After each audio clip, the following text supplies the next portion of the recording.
Mwogezi w'ekibiina ki UCCA ekigatta abasuubuzi Kashi Katende bw'atyo bw'alambise ensonga ez'okusoomoozebwa abo ze bayitamu. Kaakati tugenda kuba nga twolekera e Masaka.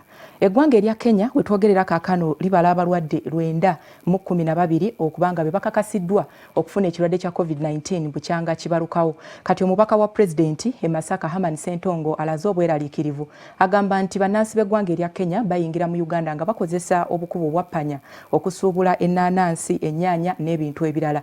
Wabula agamba nti kakati abantu ba bulijjo be balina okukola nga bambega singa baba balabye abantu be batategeera bayambeko okutegeeza ab'ebyokwerinda basobole okuba nga bwe batyo babafuna. Omubaka wa pulezidenti e Masaka Herman Ssentongo omweraliikirivu olw'Abannakenya okujja mu byalo ne basuubula ennaanansi, ennyaanya n'ebirala nga kino kiyinza okwongera obulwadde mu bitundu by'e Masaka kuba tebamanyi wa bano gye bayita. Bannayuganda bano enkolagana yaabwe n'abantu bano yeetaaga okutunuulira ennyo.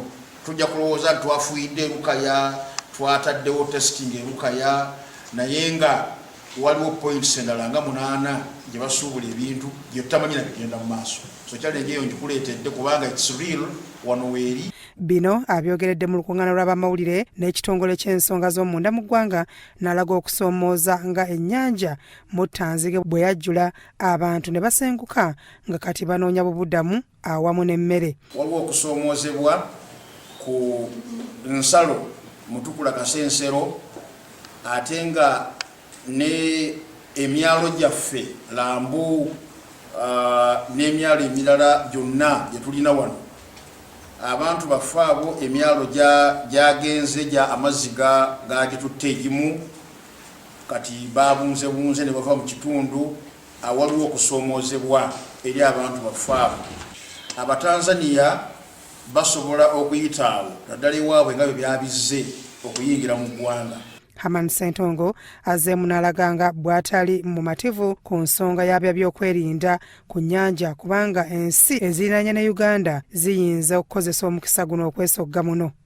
Nga tetukireketa task forces za districts okulaba nga security y'ekifo ekyo n'ebyobulamu ate n'okulaba nga abantu tebatuyingiramu naddala nga Tanzania tebakoze nga kye tukoze wano okutaasa obulamu bw'abantu baffe n'ebyokwerinda kwaffe. Obugabi n'obugabirizi bw'emmere mu kitundu kino bwetaagisa nnyo kubanga karantini ne kafyu n'abantu okubanga tebakola kireese enjala nnyingi, kireese obwavu bungi. Ye Jacob Siminyu nga mwogezi wa minisitule y'ensonga z'omunda alaze obweraliikirivu nga Uganda bwetakyasobola kuyingira Congo oluvannyuma lw'obulumbaganyi obwaliyo ne bufiiramu abantu 3.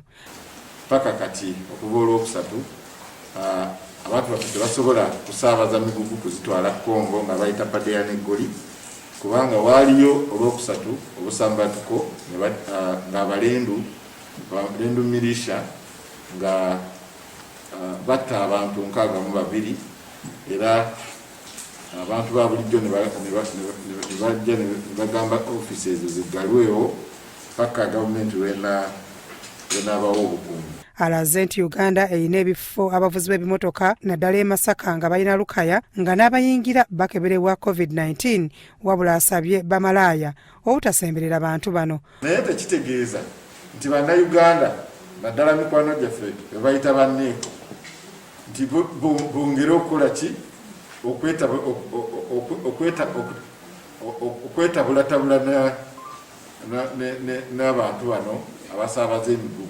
Ku nsonga y'obukubo buppanya obuwera ddala 360 mu Uganda yonna asabye bannayuganda bonna okufuuka bambega nga gw'olaba nga tomutegeera ng'oloopa mu bakulu. Kubira bannayuganda omulanga temukoowa kuloopa mutuloopere tusobole okukwatira wamu tulwanyise omulabe. Abeeyingiza bokka be bafudde ekizibu ekinene kubanga ye bw'ayingirira wootamulabye otiba tetumulabye bagenda mu bantu. Kati bwe bagenda mu bantu ab'okukyalo nammwe mulina okwekolamu omulimu. Temukkiriza muntu mupya kubayingiramu ku kyalo. Twagala Byamukisa Ronald, Kurasao TV, Omunnyo.